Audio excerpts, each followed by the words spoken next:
the alarms were constantly blaring. Everyone knew what it meant: they are coming.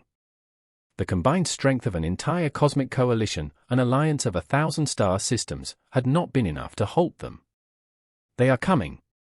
A million strategies formulated, attempted, and failed. They are coming. A billion different species collaborating to resist them. They are coming. A trillion ships lost in a war that had raged for millennia to no avail. They are here. No prediction, estimate, mathematical model, or even nightmare could have foreseen such an outcome.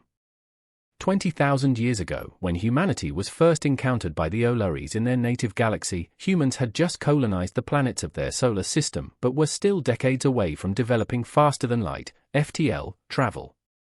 Upon studying humanity and its violent and brutal history, the Olaris were appalled and refused to establish official contact. There was one single attempt at communication, but it was lost to history. Then the Olaris simply left. After their encounter, they spread the word throughout the interstellar community of a primitive, vile, and brutal race, and soon humanity became the laughingstock of the entire galaxy. While war and brutality were not uncommon throughout the universe, no other species apart from humans was so ridiculously and comically reckless in their pursuit of it.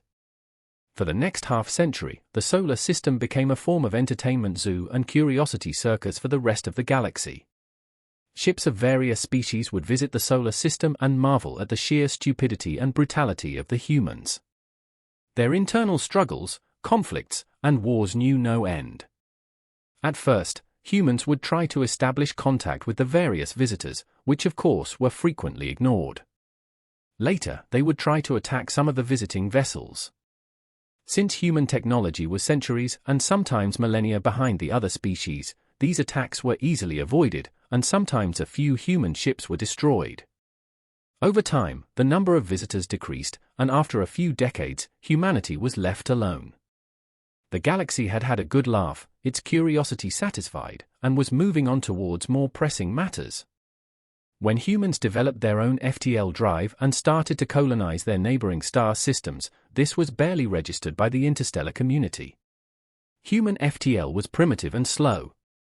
A century after developing FTL travel, they had settled in just 50 star systems. Humans were still mostly ignored and avoided by the galactic community. From time to time, they got some visitors who still marveled and laughed at them. Other than that, they were mostly isolated and left alone. 2 centuries after leaving their solar system, the humans managed to secure their first trade agreement with another species, the Pian, in their galaxy.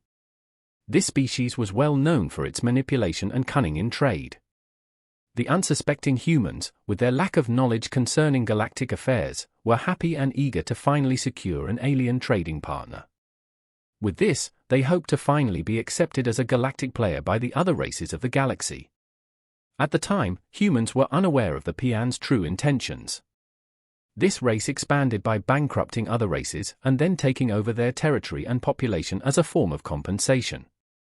After flooding the human worlds with outdated Praxian products and technology for several years, while accepting only a vast and disproportionate amount of resources as compensation, the human domain was nearing bankruptcy. At first, humans were happy. Praxian products and technologies that were outdated for decades were still decades ahead of human technology. But over time, the demands of the Pian for resources became intolerable. 10 years after entering into a trade agreement with them, humanity had ramped up so much debt that it was unable to pay back the Pian. These now demanded several dozen systems to be handed over to them as compensation, a tactic which they had pursued for centuries but never as successfully as now. While most of the time the Pian managed to secure 1 or 2 outlying systems through this tactic, human short-sightedness and greed had secured the Pian several dozen human systems, more than 1/3 of their entire territory. Once again, humanity became the laughingstock of the galaxy. News of this incident even spread to neighboring galaxies, and soon the entire local group was laughing at the expense of the humans. At first, humans refused to pay their debt. They cited lack of knowledge, dishonesty on the part of the Pian, and manipulation, and offered other forms of compensation. The galactic community cared little. When the PN attacked the humans after they refused to hand over their systems, the galaxy once again just laughed at the humans. While brutal, aggressive, and vile, they lacked the technology and intelligence to compete with a race such as the PN. Most beings expected the entire affair to be over after a few weeks. Perhaps the humans would then learn from their errors and evolve a little further from their still primitive state. At first, everything went well for the PN. They had technology that was half a century more advanced than anything the humans had. Within a month, they had already conquered a dozen human systems, with the kill ratio 3-1 in their favor. Then something happened. Resistance intensified, and in the second month, the PN managed to occupy just 4 other systems. In the third month, they managed to secure just 1. Reports coming in from the human domain indicated that internal struggles, conflicts, and wars were reduced close to 0 since the PN invasion started. A flood of warships entered service, and every few months, human technology seemed to advance by several years. The ferocity and brutality of human fighters soon became legends of fear and insanity that made even the most courageous species tremble. Half a year after the start of the conflict, it was the PN who lost a system to the humans. A year after the start of the conflict, humans had reclaimed all 17 systems previously lost to the PN. Yet they didn't stop. They advanced further. The PN, as well as the galactic community, realized with horror that the human species was capable of waging war on such a level that it transcended most others' understanding. They were not laughing anymore. 3 years after the conflict started, the PN surrendered. Yet the humans didn't stop. They had launched an aggressive and brutal campaign of expansion, fueled by centuries of bitterness and ridicule. One after another, the major galactic powers declared war on humanity to no avail. A century after their conflict with the PN, the humans had already conquered a third of the entire galaxy. The humans were building ships in unprecedented quantities, developing new technologies at an alarming rate, and increasing their population and soldiers at an unbelievable speed.